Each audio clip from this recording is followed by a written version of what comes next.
Deyir, valideyn övladı yanında nüfuzlu olmalıdır. Sual.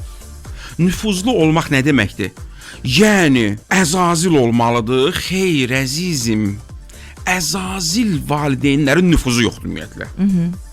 Agresiv valideynlərin, hər gün qışqıran, bağıran, təhqir eləyən, söyən valideynin uşaq yanında avtoriteti yoxdur.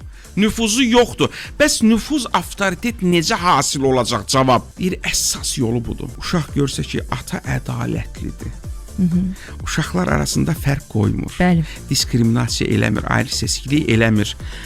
Ata anasına qarşı, uşağın anasına qarşı, həyat yoldaşına qarşı ədalətli davranır. Uşaq bunu deyir, görsə, onda atanın avtoriteti olacaq, nüfuzu olacaq uşaqların yanında. Bəli. Bu çox vacib məsələdir. Heç kim düşünməsin ki, mənim səsim ucadı, qolum güclüdür. Mən zor tətbiq eləyələ uşaqlarım yanında. Xeyr, belə olmayacaq.